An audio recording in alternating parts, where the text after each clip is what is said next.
Hey guys, welcome back to the Fingerville 5. A lot of people say that the Bible is boring, that is just a book of rules, and that it is hard to read.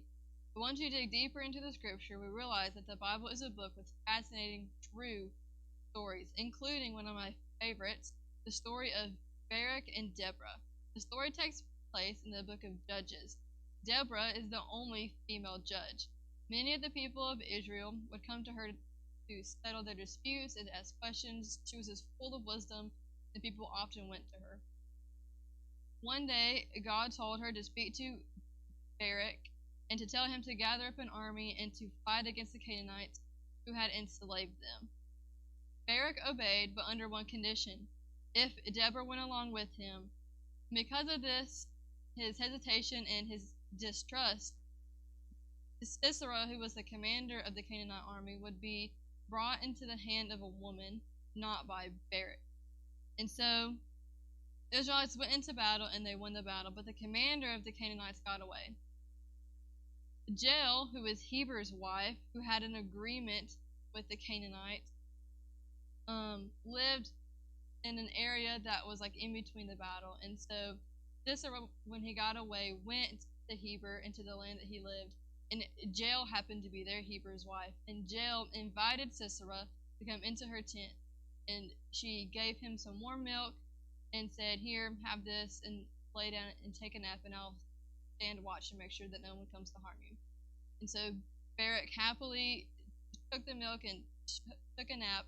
Whenever he fell asleep, Jael grabbed a tent peg and stabbed Sisera in the head with the tent peg, and it went into the ground.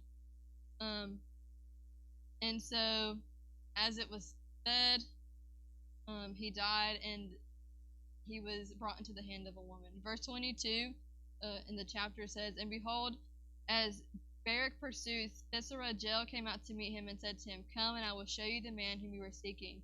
And he entered with her, and behold, Sisera was lying dead with the tent peg in his temple." Judges 4:21 and 22. Just like Barak, we often forget or question God's character. We see that Barak chose to ask for Deborah's help instead of trusting completely on God's promise. But even though we doubt and question, God still proves to be faithful to his promises. Time and time again through Scripture, we see that God always keeps his promises. Even though Barak went against God's direction, God was still able to use Barak for God's purpose, regardless of the motivation behind it. We serve a God who is above the things of this earth. Nothing can stand in the way of his will. God presides over our choices, motivations, and actions. He knows our decisions before we make them, yet he allows us to choose, and he has the power to use those choices for his purposes. We are not powerful enough to thwart God's plans, but often we are tempted to believe that we can, just like Barak did.